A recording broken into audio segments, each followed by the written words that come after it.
हम लोग देखते हैं अनुच्छेद 61। अनुच्छेद 61 में है राष्ट्रपति पर महाभियोग चलाने की प्रक्रिया। राष्ट्रपति पर महाभियोग कैसे लगाया जाता है? सामान्य तौर पर सबसे पहले यह बात समझ लें कि महाभियोग जैसी बातें हम अमेरिका के संविधान से लिए हैं। वहाँ यह बातें देखी जाती है, हम लोगों ने भी ये वहाँ से ली है। खैर, यहाँ पर अपने संवैधानिक प्रावधान के अंतर्गत देखें तो राष्ट्रपति का कार्यकाल यद्यपि कि 5 वर्ष होता है और यदि वे चाहें तो उपराष्ट्रपति को संबोधित अपने हस्ताक्षर सहित लेख द्वारा अपना पद त्याग कर सकते हैं। अगर 5 वर्ष के अंदर उन्हें हटाने की बात होती है, हटने की बात होती है, तो एक दूसरी प्रक्रिया होती है, उन्हें महाभियोग द्वारा लगाया हटाया जाता है। और यह महाभियोग की प्रक्रिया तब लगाई जाती है जब यह संसद को ज्ञात हो, विश्वास हो कि उन्होंने संविधान का अतिक्रमण किया है। संविधान के अतिक्रमण करने की स्थिति में अनुच्छेद 61 का प्रयोग होता है और महाभियोग के माध्यम से उन्हें अपने पद से हटाया जाता है। यह भी उल्लेखनीय है कि अभी तक अपने देश में किसी भी राष्ट्रपति को महाभियोग द्वारा नहीं हटाया गया है, किसी पर महाभियोग नहीं चला है। यहाँ पर जो प्रमुख बातें हैं 61(1), 61(2) का क और ख। यहाँ पर सबसे पहले 61 का 1 देखते हैं। तो 61 के 1 में लिखा है जब संविधान के अतिक्रमण के लिए राष्ट्रपति पर महाभियोग चला ना हो तब संसद का कोई सदन आरोप लगाएगा।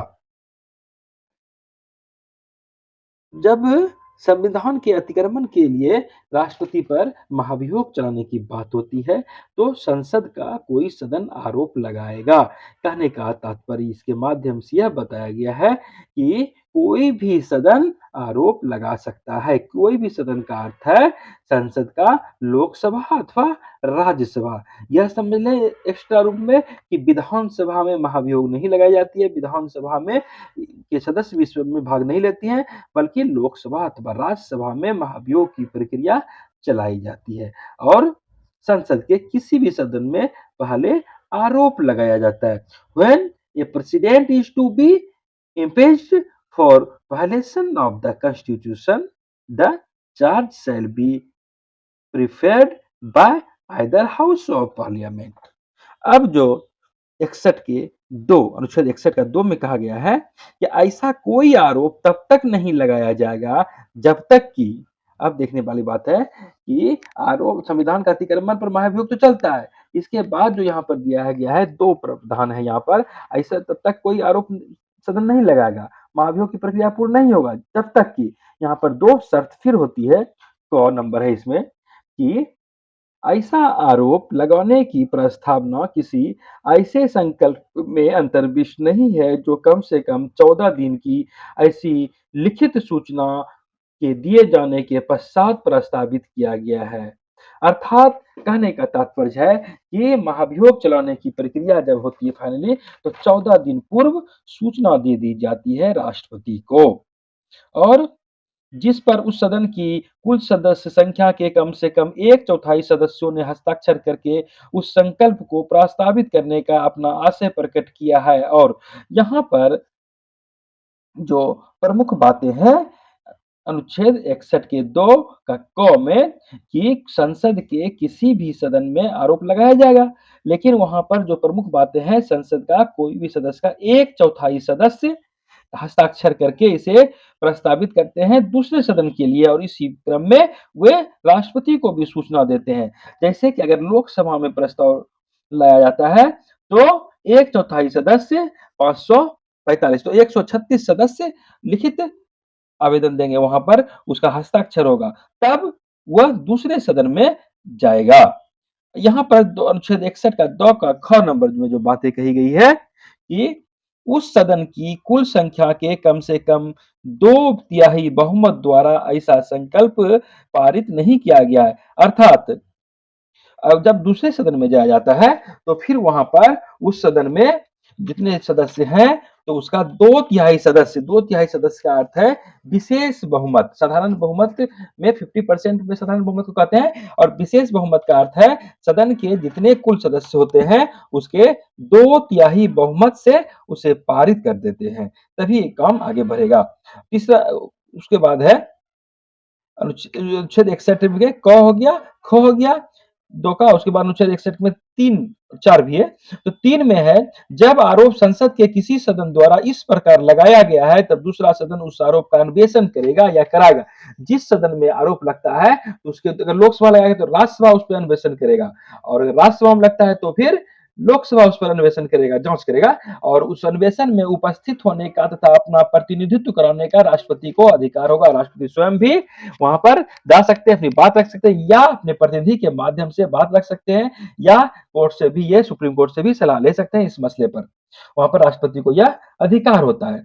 और अनुच्छेद 61 के फिर यहाँ पर जो 4 नंबर में है कि यदि अन्वेषण के परिणाम स्वरूप जो दूसरा सदन अन्वेषण करता है, जांच करता है, वहां पर अगर यह घोषित करने वाला संकल्प कि राष्ट्रपति के विरुद्ध लगाया गया आरोप सिद्ध हो गया है, जिस बात को लेकर न्यायालय, जिस बात को लेकर संविधान के अतिक्रमण की बात को लेकर वो आरोप सिद्ध हो जाता है, तो फिर आरोप का अन्वेषण करने या कराने वाले सदन की कुल सदस्य संख्या के कम से कम 2/3 बहुमत द्वारा पारित कर दिया गया है। तो पुनः 2/3 सदस्य उसे पारित कर देते हैं, तो ऐसे संकल्प का प्रभाव उसके इस प्रकार पारित किए जाने की तारीख से राष्ट्रपति को उसके पद से हटना होगा। तो फिर पुनः दोनों होने का मतलब, कुल मिलाकर समझ लें कि दोनों सदन में यदि 2/3 सदस्य से प्रस्ताव को पारित कर दिया जाता है तो फिर उसे महाभियोग की प्रक्रिया पूर्ण होती है। व्हेन अनुच्छेद 61 clause 3 when a charge has been so preferred by either house of parliament, the other house of shall investigate the charge or cause the charge to be investigated, and the president shall have the right to appear and to be represent at such investigation. और 61 के 4, if as a result of the investigation a resolution is passed by a majority of not less than two-thirds of the total membership of the house by which the charge was investigated or caused to be investigated, declaring that the charge preferred against the president has been sustained, such resolution shall have the effect of removing the president from his office as from the date on which the resolution is so passed. संविधान में राष्ट्रपति को हटाने के लिए जो महाभियोग की बात होती है, यह मुख्य रूप से संविधान के अतिक्रमण करने के बाद ऐसी बातें होती है। एक बात यहाँ पर और जानने वाली बात होती है कि कुल मिलाकर अगर समझ लें एक बार पुनः, तो महाभियोग संविधान के उल्लंघन, ये संविधान के अतिक्रमण के कारण लगाया जाता है। किसी भी सदन में लगाया जाता है, लोकसभा अथवा राज्यसभा में पहले 1/4 सदस्य द्वारा आरोप लगाया जाता है, 14 सभी हस्ताक्षर करके। उसके बाद राष्ट्रपति को 14 दिन पूर्व नोटिस दिया जाता है, और उसके बाद दूसरे सदन उसकी जांच करते हैं, वहां 2/3 बहुमत से पारित हो जाता है। पुनः यह पहला सदन में आता है, वहां भी 2/3 सदस्य से इसे पारित किया जाता है, तो ही महाभियोग की प्रक्रिया पूरी होती है, और विधेयक जिस दिन पारित हो गया उस दिन से उन्हें अपने पद से हटना पड़ता है। एक बात जो उल्लेखनीय है, जानने वाली बात है कि महाभियोग संसद की जो प्रक्रिया में होती है, यह अर्ध न्यायिक प्रक्रिया कहलाती है। न्यायिक प्रक्रिया हमारे न्यायालय में होती है, और यहाँ पर अर्ध न्यायिक प्रक्रिया की बात होती है, क्योंकि जो जांच करते हैं वे भी न्यायिक के रूप में होते हैं, और संसद के दोनों एक बात यहाँ पर और भी उल्लेखनीय है कि संसद के दोनों सदस्य के लोग भाग लेते हैं। यहाँ पर चयनित अथवा नामांकित जैसी कोई बात नहीं है। जितने भी सदस्य हैं, मनोनीत सदस्य हैं, वे भी महाभियोग की प्रक्रिया में भाग लेते हैं। किसी भी विधानसभा के सदस्य इसमें भाग नहीं लेते हैं, और राष्ट्रपति पर, किसी भी राष्ट्रपति पर अभी तक महाभियोग की प्रक्रिया अपने भारत देश में नहीं चलाई गई है।